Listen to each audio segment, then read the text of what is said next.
Now, joining me now, Alex Rivchin is the co-chief executive, obviously, of the Executive Council of Australian Jewry. Alex, good to see you again.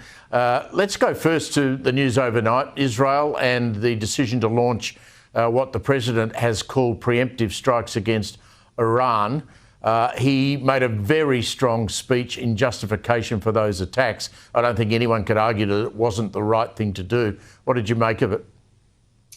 Well, look, this is an act born of necessity, as you said. I mean, Iran is getting closer and closer to a nuclear breakout. Earlier in the week, the UN's atomic agency confirmed that Iran had violated the terms of its non-proliferation. We've seen for a period of about 20 years, Israel and its allies, particularly the US, taking interim measures to try to stall the progress of their nuclear program.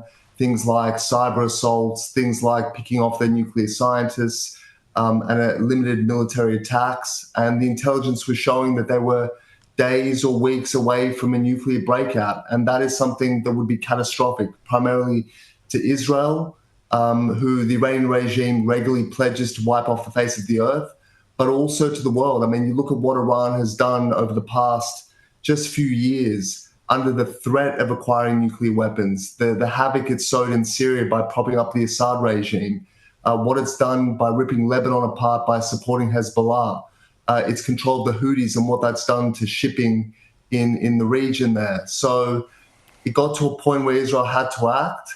It's acted decisively. I think we'll need to wait for the dust to settle figuratively and literally to understand the extent of the attack and how far it set back their nuclear ambitions. But we know the top 3 generals in the Iranian army have been knocked off. 2 of their leading nuclear scientists, the majority of their nuclear facilities have been hit. And I think this would be a real game changer in the region. I think something that was badly needed and certainly acts in the interest of peace in the long term. Alex, Penny Wong, the Australian Foreign Minister, who I think's had a pretty poor couple of weeks, if not couple of months, she has said, oh, look, you know, we need to urge caution. Here she is. This risks further destabilising a region that is already volatile. We call on all parties to refrain from actions and rhetoric that would further exacerbate tensions. We also played some comments from the Prime Minister earlier. I'm just not sure they quite are across exactly how important what's happened overnight actually is. Look, you know, the Foreign Minister is concerned, as are we all, about the prospects of an escalation. And I can tell you that the Australian Jewish community, with deep personal and family ties to Israel, is very concerned right now about the possible retaliation, about our family and loved ones huddling in bomb shelters right now. No one wants to see escalation. But what Senator Wong also spoke about in that press conference was that the world needs to stop Iran from acquiring nuclear weapons. But what she didn't talk about, and no one seems to talk about in the Western world, is how we're going to do that. And we've seen a drawn-out political diplomatic process for a long time, which we now know Iran merely used to obtain sanctions relief and deepen its grip on the Middle East and continue its covert nuclear program.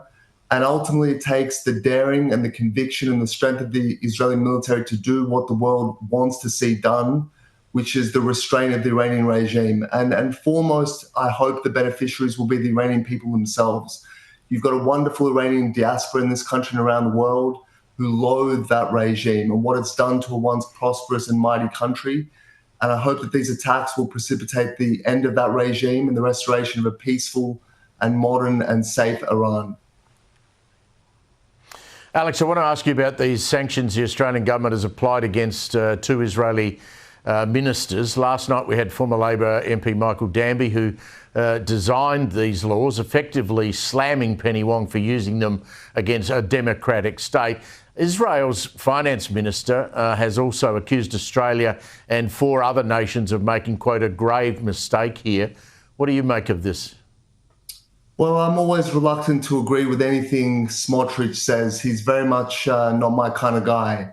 But I am happy to agree with Michael Danby, my old friend. And he's correct that the reason that these sorts of sanctions were introduced internationally, the Magnitsky-style sanctions, they're named after, you know, a Russian anti-corruption activist who was tortured and died in custody. And it's to basically restrain political figures in despotic, autocratic, non-democratic countries who commit horrific human rights violations like killing political dissidents.